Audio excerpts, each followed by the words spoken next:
Now, listen, I heard you've been out on the road traveling. Yeah. Traveling, man. What have you been up? Like a road trip is like I like road trips. I like road trips too. Yeah. I got to admit. I drove from Ohio here recently. Really? Yeah, it was kind of fun. Where did you stop? I've got this rule that when I'm doing a road trip, I have to, if I have to stop for gas or something to eat or a pee-pee, I have to. Yes, I do.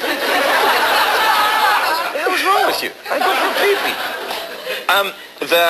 I have to drive 5 minutes off the freeway. That way I get to see the country. It's kind of hard when you have to take a pee-pee. That's kind of hard. I think ahead. I don't wait until it's desperate. I think, time to start thinking about it, and then I drive off. Do you stop anywhere exciting? Yeah, I stopped wherever I saw a sign or a town or something that I read about or heard about, or I turned off in Rensselaer, Indiana, Gary, Indiana, where my dad's from. I'd never driven through there, and College Football Hall of Fame I'd never seen. Notre Dame I'd never seen. You were a college footballer, though. Yeah, but I never saw those places. And you're just driving down the road and you see a sign, and it was fun just to turn off and have no real schedule. And, and I enjoyed Did you go to one of the places that really struck me when I was driving across was Oklahoma. Did you ever make it to Oklahoma? No, I liked Oklahoma. I really did. I thought Oklahoma was especially the memorial there was really kind of moving. Beautiful. I was just there last week, and I do a benefit there every year for the Children's Center. It's a pretty fantastic group there. And the Children's Center for what? In Bethany, Oklahoma. Yeah, just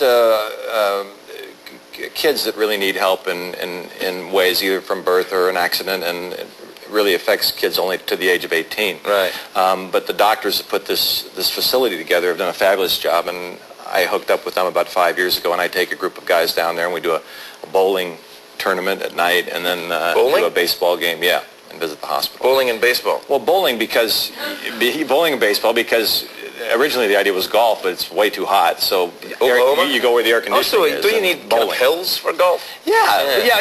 But he's got 400 yards. I can still see it. Yeah. No, I'm not a giant golf fan, but that's not really the reason.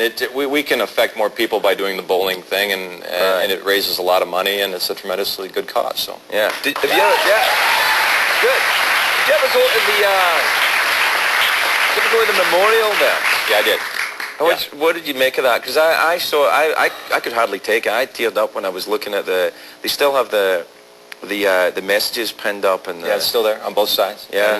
And they've taken a very negative thing, obviously, and turned it into what I think is a positive thing. And it's a beautiful, beautiful environment of what they've created there. And I don't know how people can go visit that and not be moved by the experience, and that's the way they create it, as an experience. But that whole community there around the Murdoch Center has really grown in some ways from that. Yeah. And better, and so I'd like to look at it as a positive, and people move on, they grow, and they mourn the loss, but they don't. Yeah, I mean, it's over 10 years since that, isn't it? Yeah.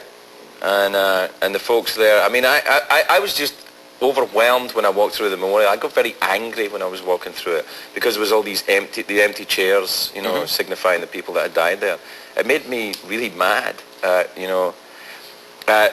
men who use others as collateral in political causes. I think the minute you use people as collateral, you're a monster, don't you think?